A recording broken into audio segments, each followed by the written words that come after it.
Well, what do you know? The live button does still work. It's been a little while, and thanks everybody for kind of being patient a little bit. So, as some or most of you guys know, I was dealing with good old COVID again. It kind of reared its head and kind of got a hold of me a little bit. So it was a little bit of a tough one, that's for sure. So it got to the point where um, yeah, it was getting pretty tough with all the losing your taste and the smell and all of that good stuff again. It got to be a little concerning. So, but kind of back on the mend a little bit. Cough is still there. So I'll try to have my mute on ready to go just in case I have a little bit of a coughing attack. But yeah, it kind of prevented me, I'll say, from really doing much of anything for I'm gonna say close to 3 weeks. So by the time we got back from the Bardstown Blitz, I was feeling what I thought was pretty good. Then that following week, I was in Michigan, up seeing Dan and Sean from Bourbon Junkies and Evernorth Spirits, and we were doing a pickup there.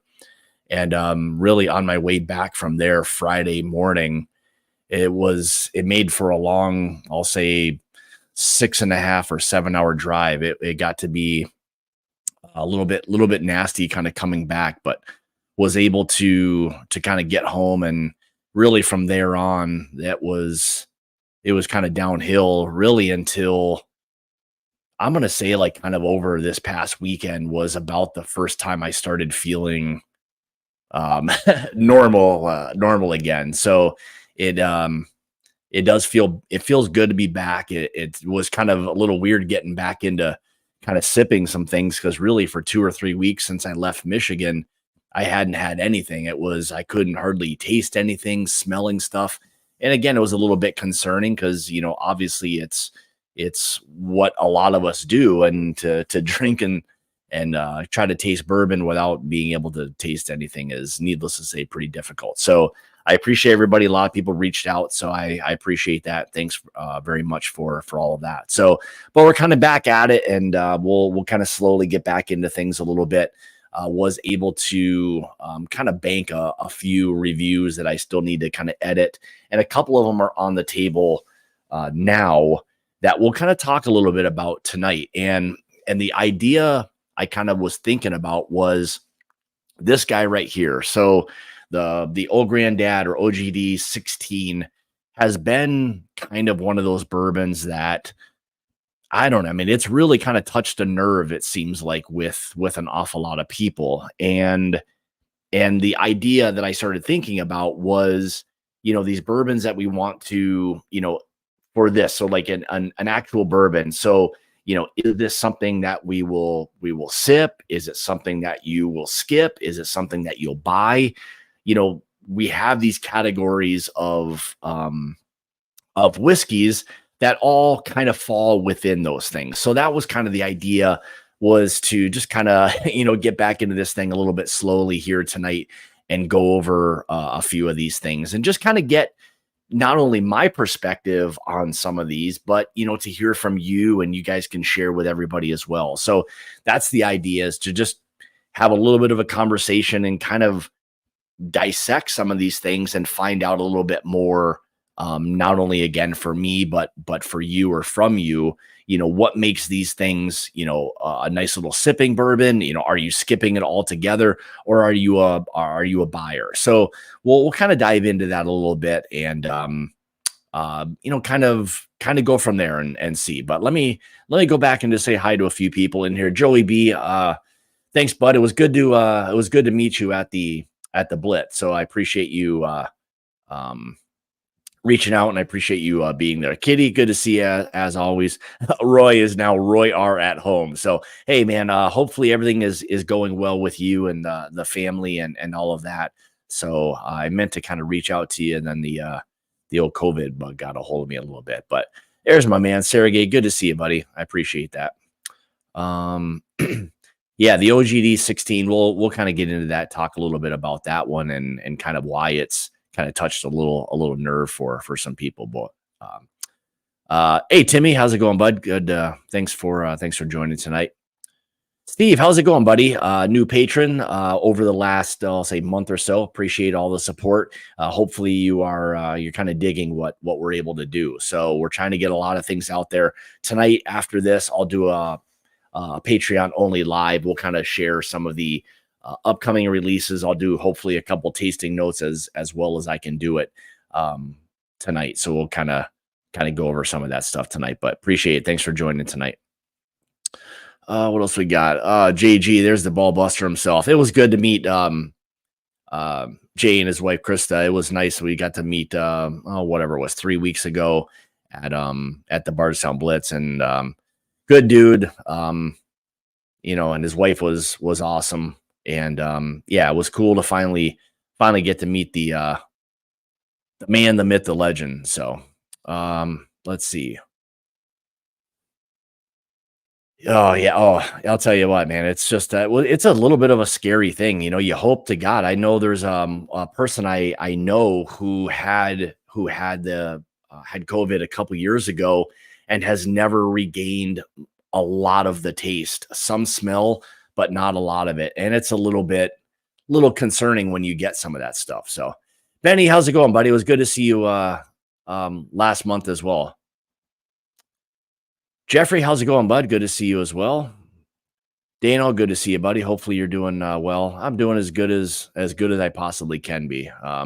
Never mind. I take back all those nice things I say about JG. I didn't mean a word. So, what's up, Mr. Lay? Good to see you, buddy. Hopefully you're holding things down there in Georgia. So, Randall the Bull, good to see you, Roger. I appreciate that.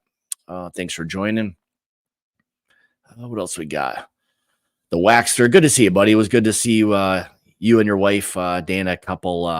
Actually, it's almost, we're coming up on a month ago already at this point. So it was good to see you guys and just kind of hang out for a little bit. So, what else we got? Marty's live streaming and watching mine all at the same time. What a multitasker. So, what else we got here? He can't already be done, is he? I mean, he's only been doing this stuff for whatever, 35 minutes or something. He can't possibly be done, is he? Jeez. Oh,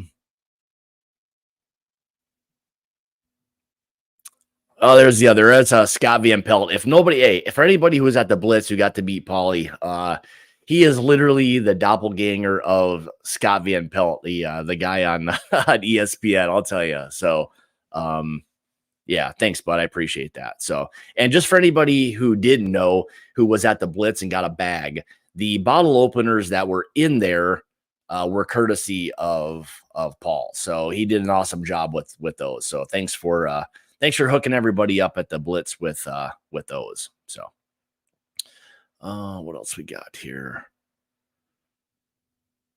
They've been doing a lot of picks, so you've definitely been getting in on those. So all right, George doing good. Did another pick at 13th Holiday. Still talking about you.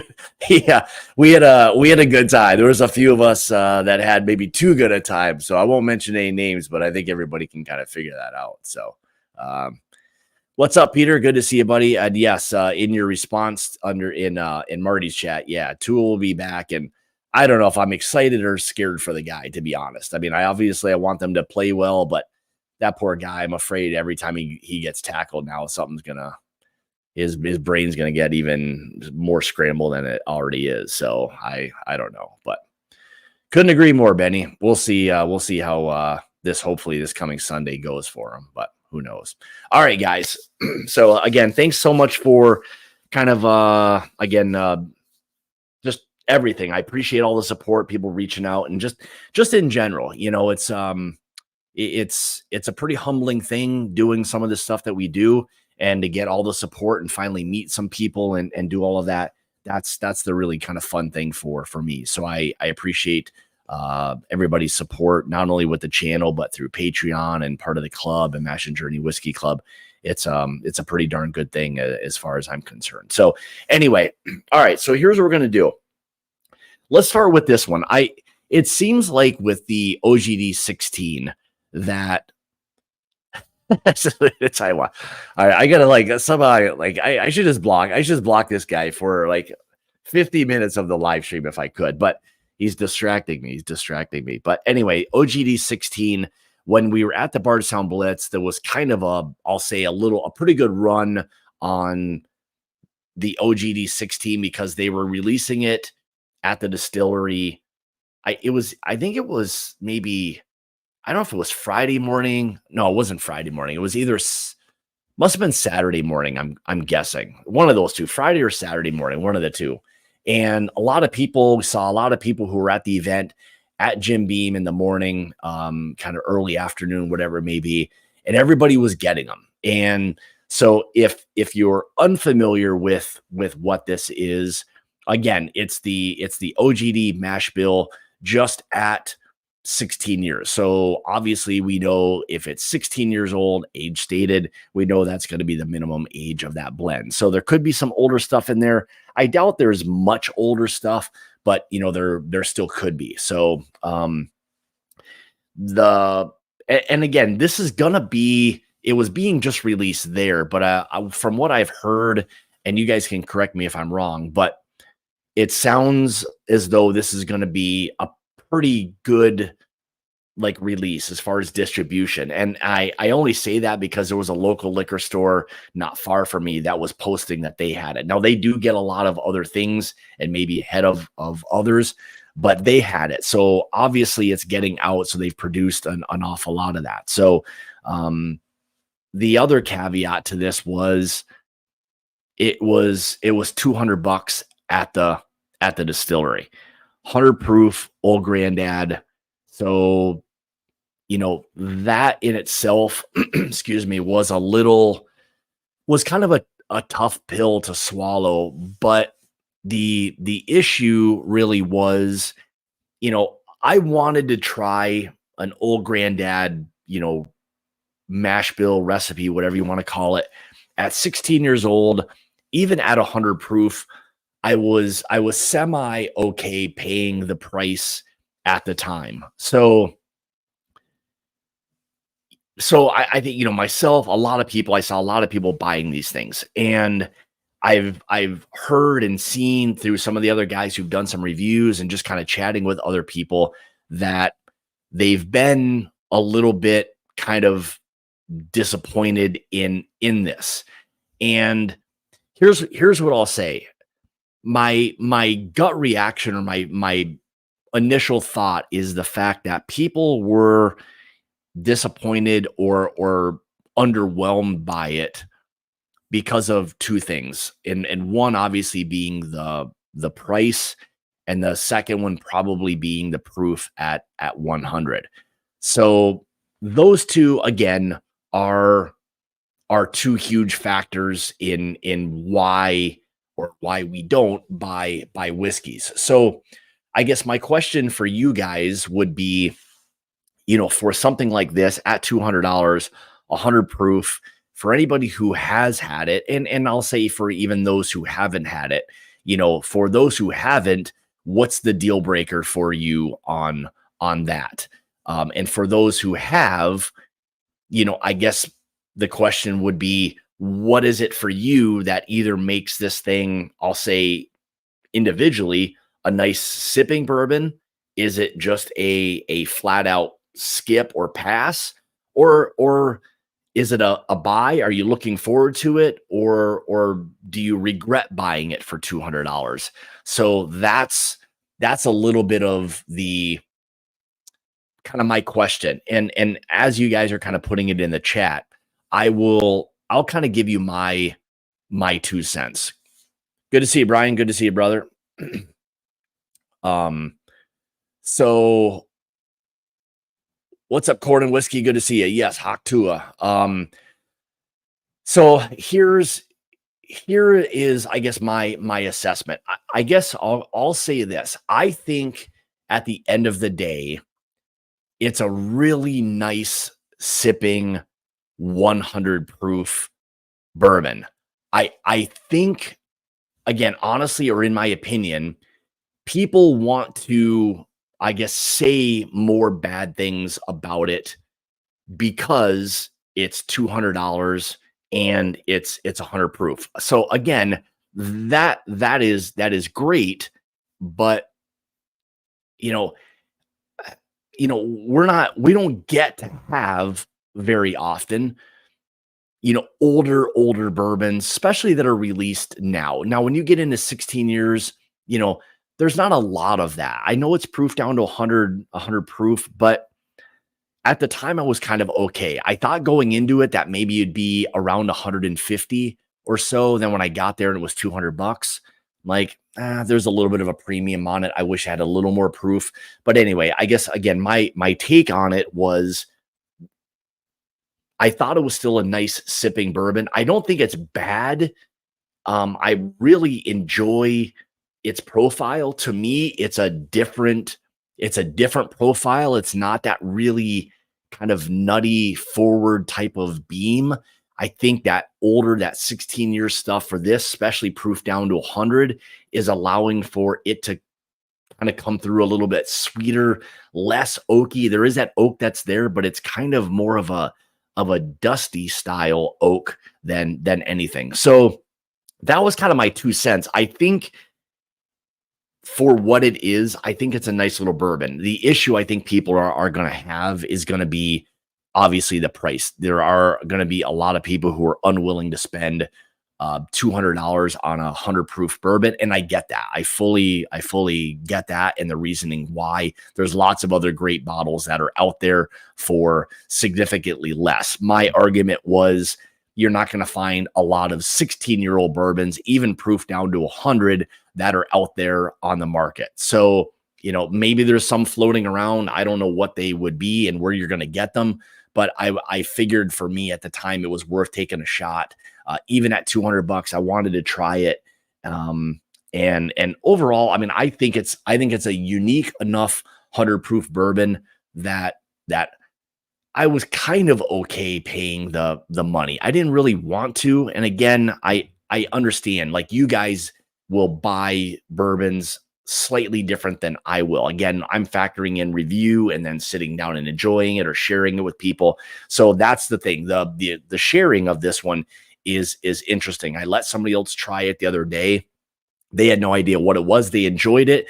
Then once I kind of started telling them what it was, how much it was, some things changed. And of course, that is the way it goes. But anyway, let me go back. I just want to see what everybody kind of was saying about it. And again, there is no right or wrong. I'm just always curious to see what it is that people enjoy sipping on. Is it a complete skip? Is it a buy? Whatever that may be. But let me just go back and see what everybody was kind of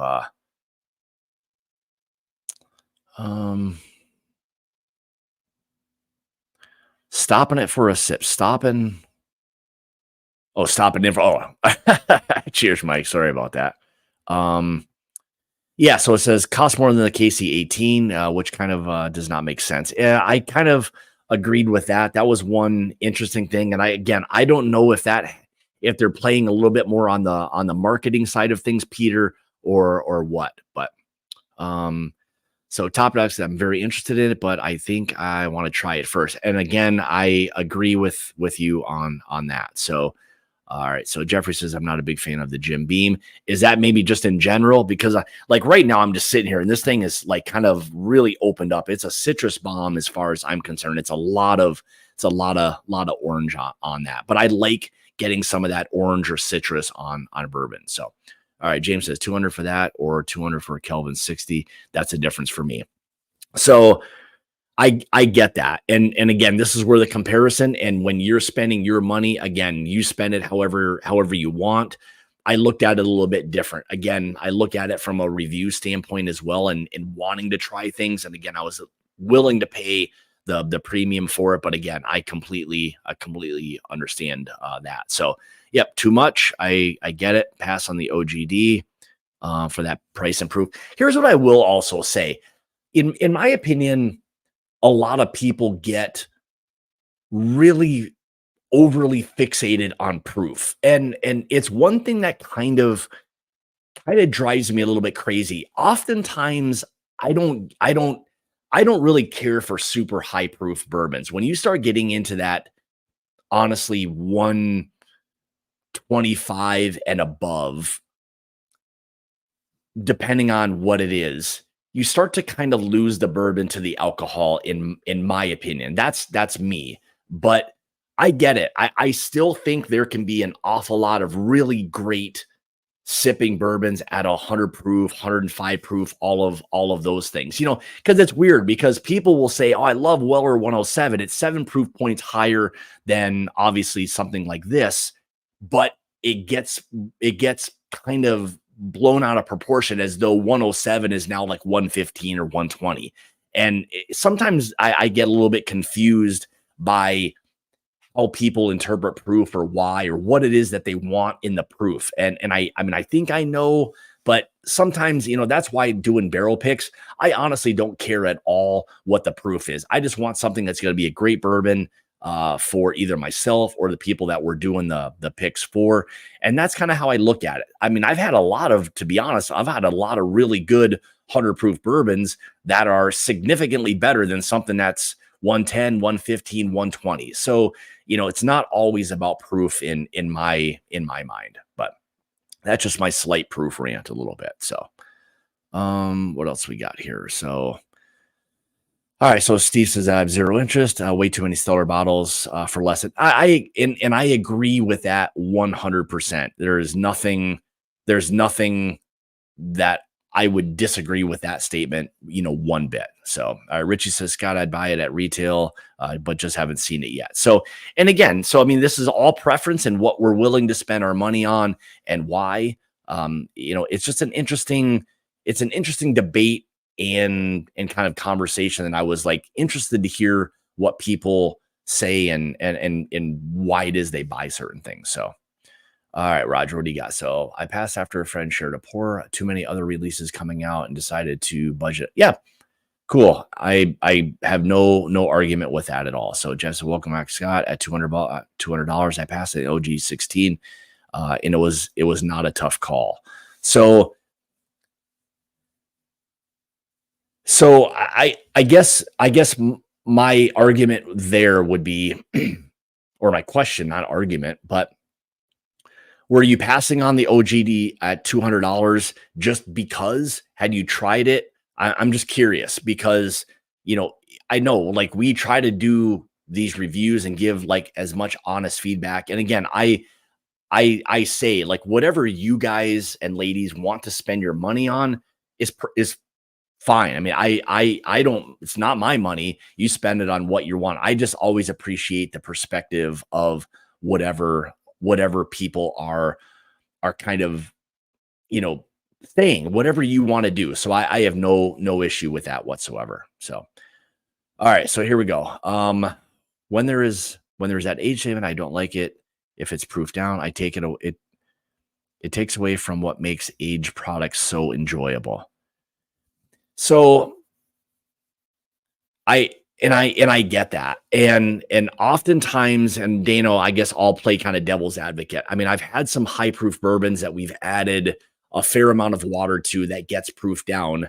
And at some of those lower proofs, the bourbons can be better than they were at high proof. So I think just passing because it's 100 proof, to me, I don't look at it like that. So I've had really good 100 proof bourbons that I have no problem paying those prices. I've had inexpensive high proof bourbons that I regret paying $50 for. So it goes both ways. So if I can get a sample or a pour of something first, that'd be great. It's just not always an option. And for me at the time, it was, I wanted the bottle. I wanted to try it, see what it was like. Do you always hope for more? Maybe sometimes, but that was kind of interesting. So I got to catch back up. So rather have 4-gate, no issue with that whatsoever. I completely agree.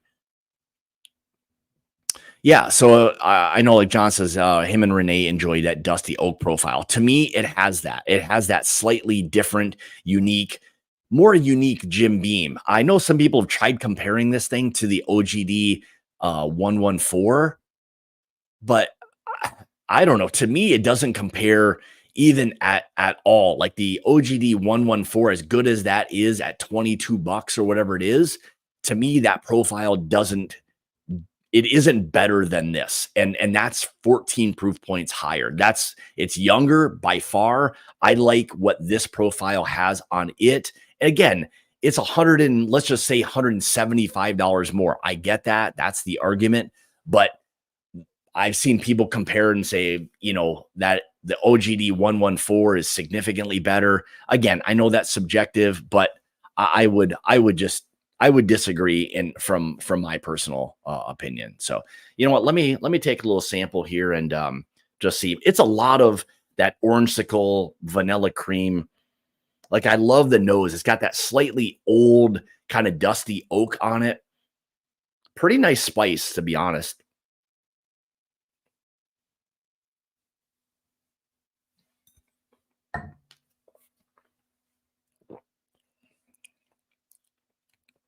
Soft. The spice is nice. I mean, I've already had a little bit of something else earlier, so it's not my first pour. But I'll tell you what, I don't think with the profile that it has that it quite drinks like 100 proof. I think honestly, with the spice factor, it probably drinks, slightly higher than that. So if that somehow in your mind makes it a better value, I don't know. But I love the orange. I love the spice. I love that kind of like vanilla cream or vanilla custard. I love the oak on this. I love when you get that just slightly different or old oak kind of flavor. I don't want to say like musty or anything, but it has a little bit of that. So, all right, what does Sergey say? So, been a one-time release of major players in the bourbon market. I have no problem paying that price, even taking a chance at that bottle. And there are people that are in your camp, and there's people that are not. And again, that's subjective. I know that. It's just one of those deals. So, that'd be a Kraken. That'd be a good one. I would love to put those two up against each other. Was the Calumet 16 was a fairly lower proof one as well? I don't think I've got. Do I have a 16? Yeah, I do have a 16. What was the proof on that? 106. I'll try that. I'll try that here in a little bit. But again, interesting. There was a 16-year-old, and I thought that was like maybe, I don't know, 145 or something along those lines, if I'm not mistaken. I'll give that a try in a little bit. Paul says, for the money, I'd rather have the Hardin's Creek. I liked it quite a bit more than the OGD. The OGD wasn't bad, but wasn't $200 good. Yep, and I have no problem with that. So each tailor in a glass, small batch, not all that impressive. Well, don't even get me going on a lot of the Beam stuff or Buffalo Trace stuff. What's up, brother? Good to see you. Hopefully you and the family are doing well. I know you and I have to catch up a little bit. So hopefully soon. It's been like an absolute whirlwind over here. So, all right. Eric says, I like the OGD 16, but not a big Beam fan overall. I don't like the peanut shit. So I'll say this, Eric, you're not really getting that. This is an off profile, or when you get these older ones, especially proof down to 100, you're just not getting all of that. To me, you're not. So.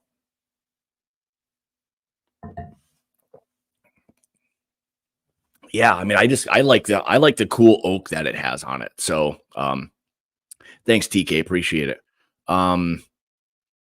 Yeah, I don't. There's just something about the profile that I really dig on this more than a lot of other kind of Beam stuff. Now, I'm a huge Knob Creek fan, and again, some of those can be higher proof and all of that. I appreciate higher proofs when you're in that 120-ish range, something like that, but. Again, that all changes. Some of the ECBPs, again, I appreciate that profile at higher proof. I don't mind that. But again, to each their own with all of that. So, yeah, I mean, hey, at the end of the day, it's as simple as drink what you like. If people try to tell you you're right or wrong, well, that's their opinion, but the only person that matters is you. If you enjoy it, great. If you want to spend the money on it, great. If you don't, then you don't have to. So, I'm in no position to tell anybody what to spend their money on. I just try to tell people my honest opinion, and if you agree, great. If you don't, that's fine too. So,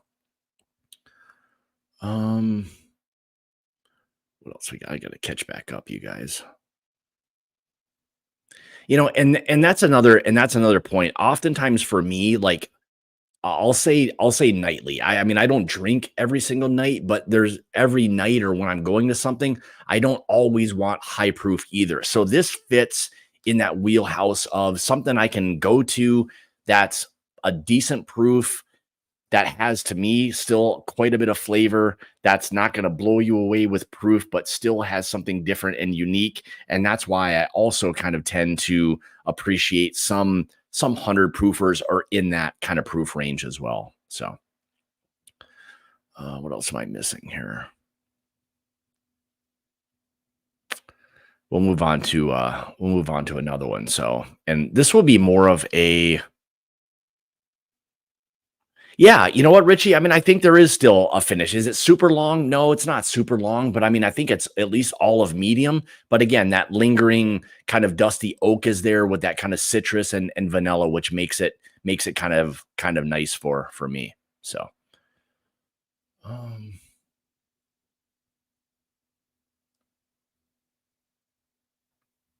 right, what do you got here, Josh? So the only thing at a high price point so far that didn't disappoint me for what I have paid has been George Dissecting. All right.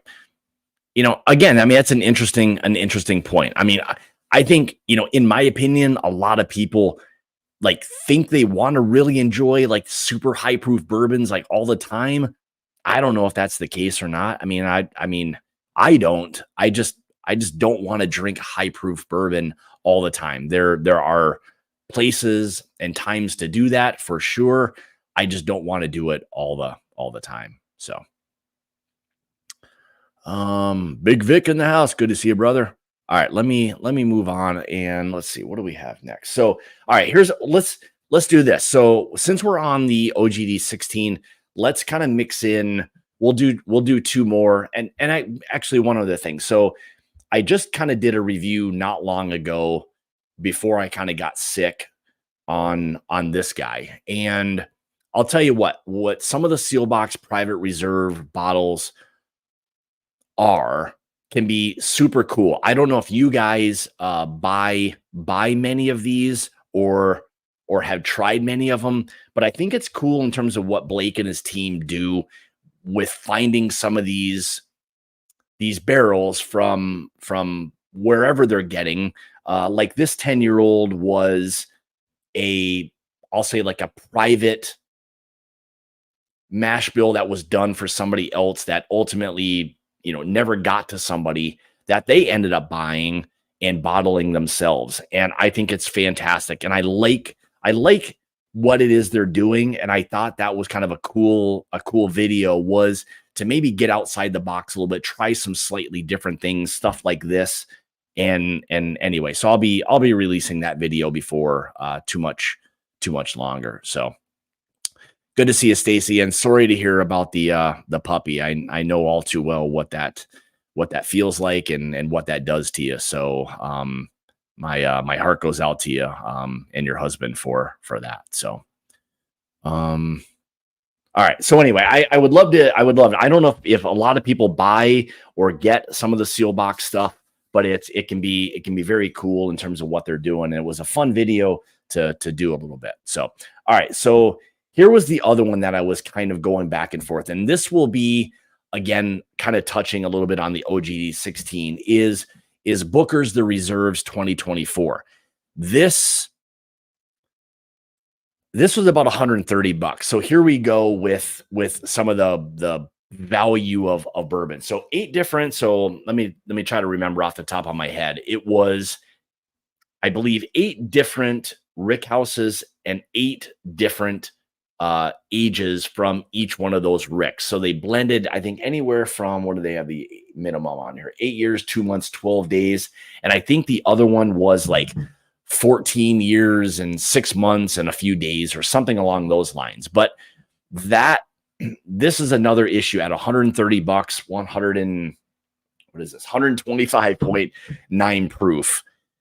This kind of got me thinking. I wasn't always a huge Booker's fan, and here's why. I felt like, especially when it got to that $100 kind of price, for me, I still felt Booker's was oftentimes a little bit on the younger side, and for me, always drank hot, and it always kind of led with more of that ethanol. And that wasn't something that when I'm drinking a bourbon, that even if I let the thing open up and it's still there, that to me is like off-putting. I don't think it's a great bourbon when you get those high alcohol or high ethanol, not only smelling but tasting whiskeys. And there are a lot of people who enjoy Booker's. And I was a little bit reluctant the day I bought the OGD 16. I was reluctant to buy this.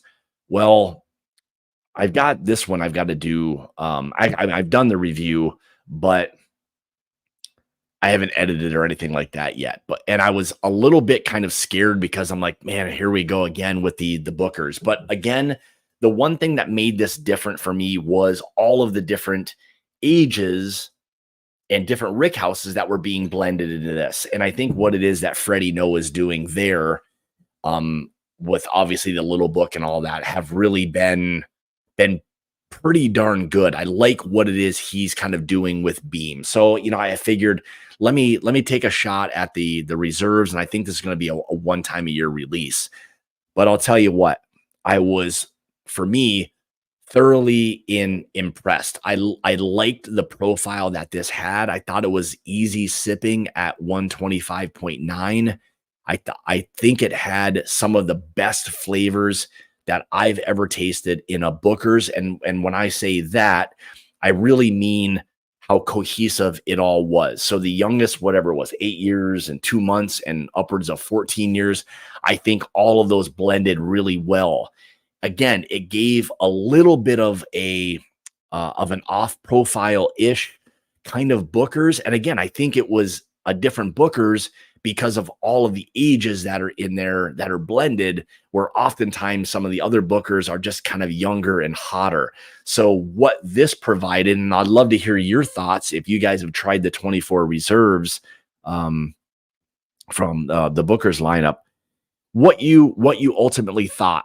In my opinion, and again, anytime I do a review, I never will watch anybody's review prior to me doing it. I don't want there to be any influence on any of that. So if I see anybody else who's done one, I typically will just overlook it until I've done the review, then maybe go back and watch and see kind of how some of those things compared. But I'd love for anybody who has tried this to let me know, or let others know in the chat, what you thought. I think for what this was at $130, I was fine with that price point. Again, here's where people argue value: 130 for 125 proof, 200 for 100 proof. I get it. I know all of that, so there are some different things that are there. And you're not going to get an argument out of me. There is no like right or wrong, and whatever you choose is cool as well. But for me, I think in today's day and age,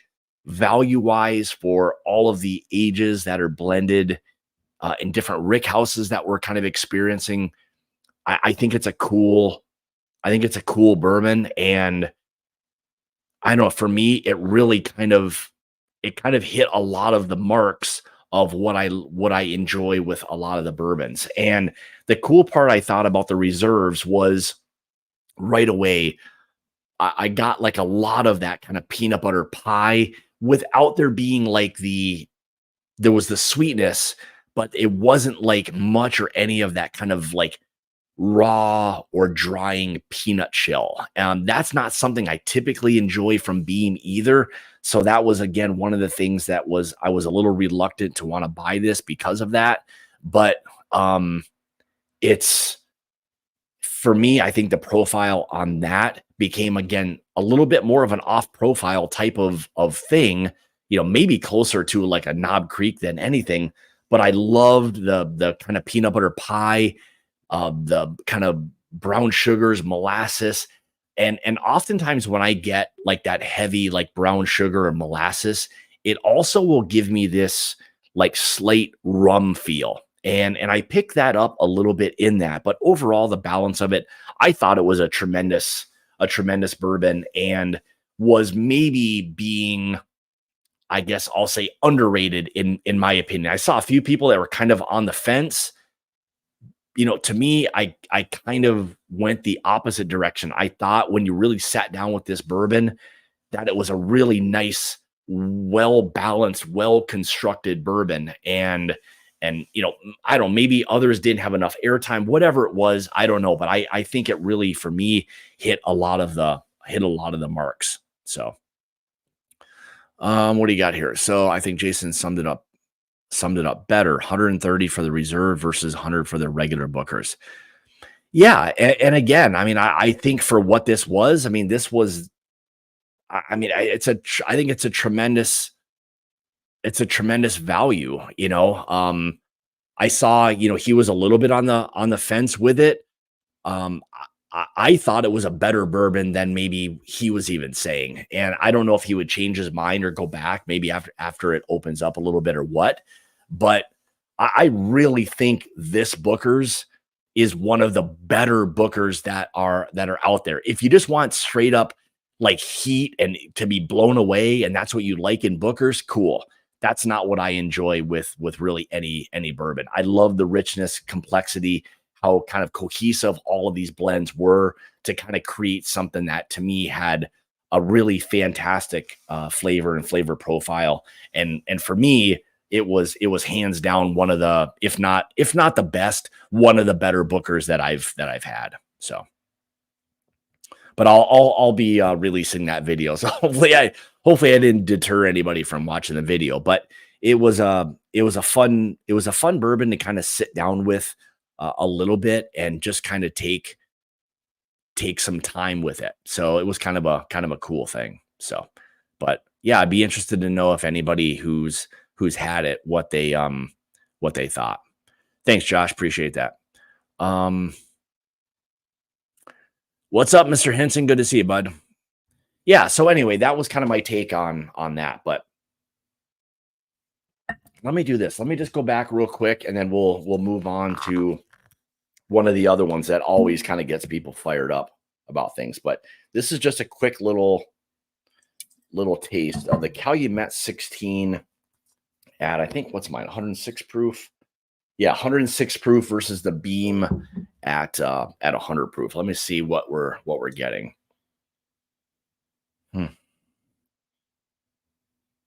I mean, I wouldn't say like on the nose there's a significant difference in terms of, really any ethanol or any like major feel, with the 6 proof point different.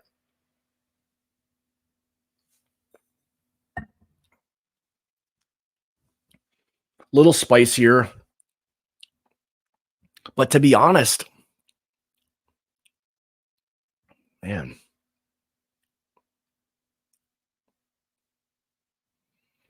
they're both very good. This may feel a little bit more oak tannic driven. There's a little bit heavier oak profile to that than there is. It's different. I'll say that it's a different oak profile that has a little bit more of that kind of tannic type of feel. So there's a little bit of a bitterness, where this was giving me a little bit more, honestly, a little more sweetness and a little bit more of that, again, that kind of orange, kind of vanilla. But I like the dusty kind of old school oak flavor on that one. Maybe a little bit better. If you want something that's a little bit maybe more fruit, maybe more kind of dark chocolate or baker's chocolate, more oak, that would definitely, the Calumet 16 would definitely be the one for you. And I like both of them for just different reasons. So yeah, I'll tell you, it feels good to have a few more pours of a bourbon, that's for sure. So all right, we covered this one, we covered this. Here's the final one. So obviously this is the C924. I enjoyed this one. I'll say this. I enjoyed this one more than I did the B batch. The B batch for me was probably the miss on the year. I thought it was way more oak driven, the B524, and it made it a little bit more almost, I don't know. I'm going to say like, I don't want to say semi undrinkable. None of them are. I think they're still at 75 bucks, give or take. They're tremendous values. And I will always buy them. I will tell everybody just buy it. I wouldn't pass on any of them. I think they're always a buy, especially at 75 bucks. I think it's maybe one of the bourbons that we nitpick and kind of criticize the most. And while I'm kind of going on this little rant, I'll just kind of pour some of the C924.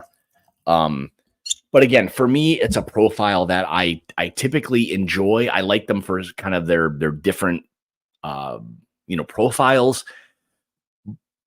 But again, for me, the ECBP lineup to me is always going to be a buy. Are there better ones to each one of us? Yes, there are. There's ones we prefer more. Like for me, probably one, if not my favorite, that C923. That thing was a monster bourbon, and is one that will probably always be one of the kind of classics of that. I know there were some other ones, but kind of thinking off of ones I've had more recently, that C923 was an absolute beast, and obviously an outlier within the kind of core releases of the Elijah Craig barrel proofs. But for me, the C924, I thought was a really nice bourbon. Some people obviously were on the fence about it. I thought C and A were more similar than B. I thought B was the outlier for me in not as great a way because of how more oak and more of that tannic oak driven that it was. But again, that was just kind of my interpretation of it. Again, however you choose to enjoy those, that's fine. But for me, I thought, again, at $75, give or take, the ECBPs are always going to be a buy. Will there be ones that you like more? Like I said before, yes, there will be. But let me know, for you guys, what the ECBP is it, obviously, I don't want to say like a daily sipper, but, for you, is it a great sipping bourbon? And then, is it a skip or is it a buy? Like, are there certain things that you will skip one of these releases because of whatever that reason may be? So for me, I'll say I never will. Now, oftentimes I'm getting them before a lot of other people have gotten them, and I get to try it. So I don't hear from anybody as to what it is before, but to me, that doesn't matter. I'm going to buy it regardless because it's probably one of my favorite profiles that are out there. And oftentimes when I do barrel picks, it's that profile in my mind that I kind of compare a lot of things to, because oftentimes they have a lot of what I really enjoy in a cast strength, bourbon. So it has a lot of those, and I don't know, man, I don't know if there's a better value when it comes to these kinds of picks. And again, the ages on these, like this one, whatever, 11 years, like on the dot, and people will, I'm always amazed. People will still get, and again, we've become very spoiled with these releases. I think, there's a lot of kind of kicking and screaming with that, the C923 being whatever it was, 13 years and how many ever months. We get so used to everything just continuing to age that when they hit us with something that, obviously the age statement on these used to be 12 and it's no longer that, we all start kind of, why is it so young and this and that? Man, 11-year-old cast strength bourbon from one of the largest heritage distilleries in the world for 75 bucks, you're not going to find me complaining about that at all. It is one of those bourbons that in my opinion will always be a buy, and is honestly a bourbon. I tell people to buy it. I know there can be mixed opinions on some of the releases. But what I also enjoy about that is the fact that they are different, whether they're, younger, older, whatever it may be. I'm cool with that. And I kind of enjoy that it's something that different. Gives us some things to talk about, whatever that may be. But I love the ECB profile as a whole. And it's one that I really kind of look forward to, those 3 times a year as to, hey, what is it that we're going to get next? So with the next A125, I'm sure there's the anticipation.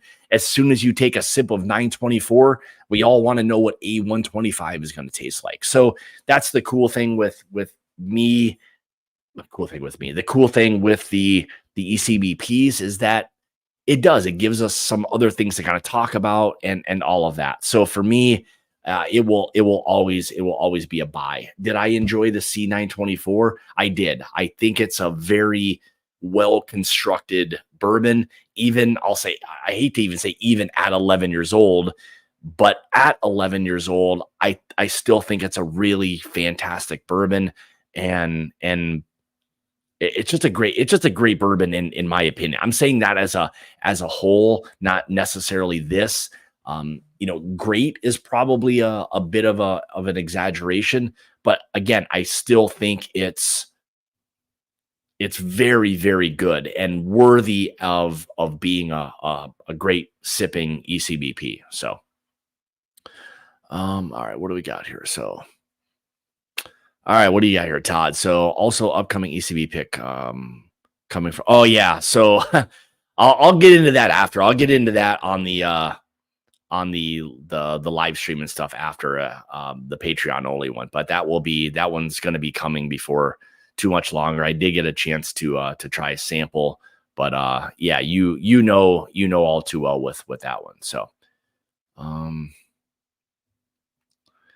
So Russell's 10-year single barrels are the best value in my eyes. No issue with that at all. I mean, I think that kind of, when you start talking about those ages and those prices, those kind of, you can kind of lump those together, John. I would agree with you 100%. I think when you get to ECBP, some of the Russell's single barrels, again, they become tremendous values in the bourbon world. So what else we got here? I skip on Elijah Craig's knowing that my neighbor is going to. All right, so that's fair. That's fair. So again, I agree with Todd. So they're always great prices, great age statements. I mean, unless these things continue to go way down in age, which I doubt they will. But that will be interesting if things kind of start to trend in that direction. But I don't know. We'll see. So, what else we got here? So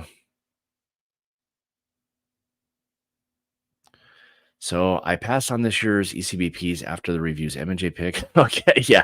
So that's different. I mean, you're slightly jaded because you get to hear from us and what it is we're doing. But for people who aren't part of the group and this is their only shot at some of these things, I'm still going to say buy it. I still think it's a great value. I mean, I don't think anybody is going to convince me otherwise that it's not one of the best values in all of bourbon still. And they keep hitting us with this thing at $75, and the flavor profiles that these have are ridiculous. So, all right, Richie, what do you got here? So it says the Russell's 10 laser code bottling thing seems to be. I don't know, man. I don't do all the laser codes, and I'm too lazy to even care to dive into all of that stuff. So if you want laser code information, Cam, I think is your man. He's dialed into the laser code thing. That's for sure. So it's not my thing, and whether there's differences, I don't know. I never really paid enough of attention to to either care or whatever. But so. All right, Steve, what do you got? I'm definitely in the minority. I just can't get into ECBP. Haven't tried. Oh, interesting. Even a few single barrels just didn't hit. That's kind of interesting. Yeah, I mean, I was going to ask you like why, but I mean, I could get very, very involved. And again, for some of us or some people, there are just certain things within a distillery that don't work for some of us, and that's fine too. If it's just something that doesn't work, and that's fine. I mean, there's no issue with that whatsoever. But there's other great valued bourbons out there. That's for sure. I know John mentioned one, Richie, with the Russell's single barrels, tremendous values. So, all right, what do you got, the Donkey Bud? Let's see, ECBP C924 or Booker's. Have not had the 2403, so I can't give you an honest opinion of that. It'd be an interesting just to see a side by side. And again, I haven't bought many Bookers. We don't.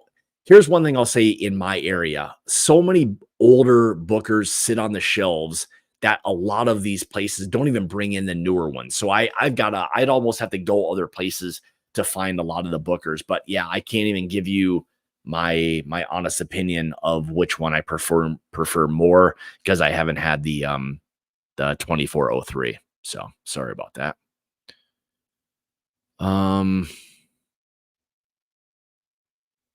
You got it. Late to the game. Yes, I'm excited, but I'm scared all at the same time. So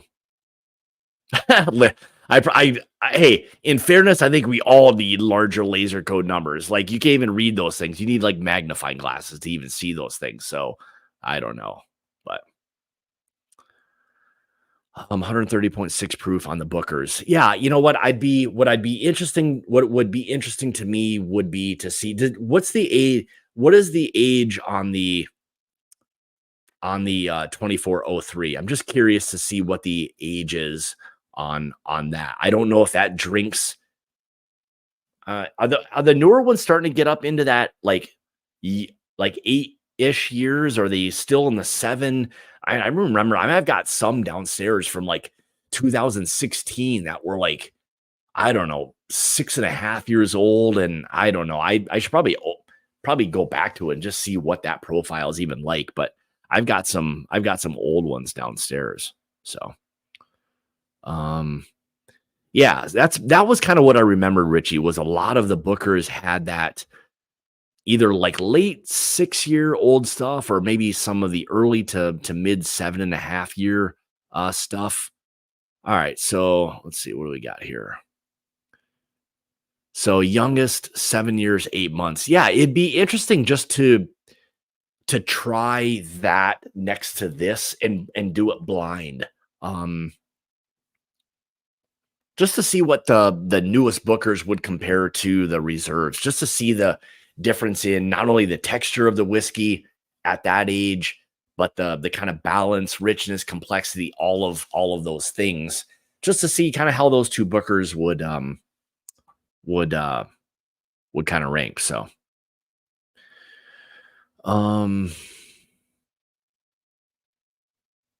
yeah, because I mean, for me, I mean, I kind of got off the Booker bandwagon a while ago. I just wasn't willing to spend at the time $100 for each one of those releases that I really didn't enjoy the whiskey like leading up to that. So I kind of decided, I'm like, why am I going to keep spending that kind of money on a bourbon that I'm going to try once or twice to do a review and then never drink it again? I was just kind of over the Booker stuff. That's why I was a little reluctant on this. But when I kind of heard prior to it being released what it was and some of the ages and different ricks, I thought, well, I'm like, maybe this will be something different. Plus, I wanted to taste what some of those older bourbons blended together at cast strength were like. I know we get some of the Knob Creek stuff, but I wanted some of the Bookers that had more stuff, more ages, more ricks, and all of that stuff going on. So that's kind of why I took the leap of faith and bought it without even trying it before. And I'll say this: if you can find it, in my opinion, it's a buy Bookers. So take that for what it's worth. But I really enjoyed that one. So, yeah, there we go. I mean, I think that's pretty much. Actually, let me give the ECBP C924 a try again. It's probably been a good month or so. I'm trying to remember when I got this. Maybe a month and a half ago.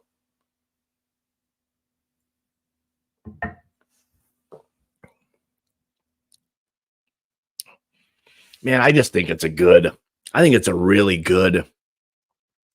Again, you get that really nice oak spice, kind of that cherry chocolate or cherry cordial kind of feel. It's balanced, I think, really, really well. Not, it doesn't drink its proof. I mean, 129 proof. I think it feels less than that. The spice lingers really nicely on the tongue. Really nice finish. A little bit more of that kind of as the finish develops. A little more kind of chocolatey notes, but again, that kind of cherry chocolate cordial, maybe even like a flat-ish kind of cherry Coke, something along those lines. The cherry doesn't feel in this like medicinal at all. Again, it's probably more of that Luxardo type of cherry. And I typically get that. I don't get that fake or weird cherry note that you'll get in some bourbons with the ECBPs. Again, some of those maybe slight tobacco-ish notes. It's not tannic at all. I think the blend, the balance of it is something I really, really appreciate with this one. The spice I really enjoy. It's just got a lot going on. I mean, the brown sugars and stuff are there. A little bit more of that kind of fruit note. But again, when you get into, to me, for these bourbons that have this kind of profile, when you get those more rich, like brown sugars, molasses, I start to kind of taste that again with a little bit more of like that rum influence. And I don't know necessarily why. I don't know if part of it is in my head with, like, you know, some of the really nice you know, rums that are out there, you know, some of the Four Squares. Oh my God, what was the other? What do we have? What was the other one that we did? I forget. But anyway, we you know, you get those Barbadian rums. I mean, some fantastic, fantastic rums. And again, that heavy brown sugar and molasses start to give me a little bit of a rum feel. And you get a little bit of that. I'm always reluctant to say that to people because I don't want anyone to think or feel that it's like a finished bourbon, because it's not that at all. But it's to me, it's a fantastic, fantastic bourbon. So. All right, Richie, what do you got? So, Scott, here's an idea for a future video. Mash for we did that. We did that kind of when we were trying to pick out our own when we were trying to pick out our own barrel picks and stuff that we did through the for the group, and that's where the whole solidarity thing kind of came into play. And needless to say, he was drinking much less than I was. I was doing a little too much sampling, but yeah, we could talk a little bit about that. Maybe send each other a some blinds of the same things, and then kind of go through some stuff from that standpoint. It'd be fun just to kind of hear the differences and all of that. So, but anyway, so there we go. There is a few kind of bourbons. I wanted to just kind of get a few of these out there, get your kind of feel, your thoughts on a few of these things. And just kind of see what it is that makes some of these things. Exactly, James. What makes these things, you know, nice sippers? You know, do you skip them all together, or are some of them, you know, buys? So there were four bourbons we kind of talked about tonight that were, you know, again, whether they're, you know, they're all sippable. Let's just call it, you know, that it is what it is. But, you know, ultimately, are they, you know, buys or passes? That becomes a very, you know, individual and subjective type of thing, and whatever that may be to each one of us is perfectly fine. There's no right or wrong for that. You know, you work hard for your money, you buy what it is you want, or don't buy it. That's your obligation. So, or your I don't know, whatever you want to call it, your option. So But anyway, so I appreciate everybody for hanging out for an hour. I'm gonna do a Patreon live for a little while here. I'll get that set up and then get that put into Patreon. So if you guys are interested to know what the next maybe few releases are going to be, maybe a couple quick tasting notes on some of those things. And I just wanted to catch up with some of the other people within the club and all of that, and just kind of say hi and talk a little bit about that. So it was it was fun to do this. I appreciate everybody. I sure wish I could have been a little bit more able to do some of these things, but I was just unable to do much of anything. I logged quite a bit of couch and bedtime, and man, I hammered on some medicine and all those good things. So, but anyway, I appreciate each and every one of you for all the support, well wishes, all of that stuff. I mean, it's a really kind of humbling thing to see a lot of you guys and ladies, just kind of reach out and just participate and just be a part of all of this. So I thank each and every one of you for all of the support. So I'll be thanks, Steve. I'll be doing a little Patreon thing here in a few minutes. I'll drop the link in Patreon. So if you guys are around and you want to kind of continue some of this, and you're a patron, then you'll get that link here pretty soon. And I'll probably open it up. Maybe if a few people want to jump on or something along those lines, but we'll wrap her up, call her a night. So I know the next couple of Tuesdays and everything with things kind of going on, I've got some like tasting things that I've got that are going to be happening. So it could be in the next month or so, a little hit or miss, but I want to try to, obviously do these as consistently as I can. But I'll try to let everybody know a little bit about what's going on. But anyway, thanks everybody for everything tonight. Thanks everyone for just kind of being here and participating in this little kind of chat that we had tonight. So thanks again. And I think I'll see you next Tuesday. We'll come up with something hopefully fun, maybe try to have a few people on here pretty soon, but pay attention to the Patreon link. I'll be dropping that here in the next few minutes. So if you guys are able and you want to jump on, hear a few of the new releases coming, I'll be kind of chatting a little bit about that. So thanks guys. Appreciate all of that. And as always, it's about the journey and not the destination. Have a great rest of your Tuesday evening, and we will see you when we see you. Have a great night, guys. We'll see you over on the Patreons. Cheers, guys.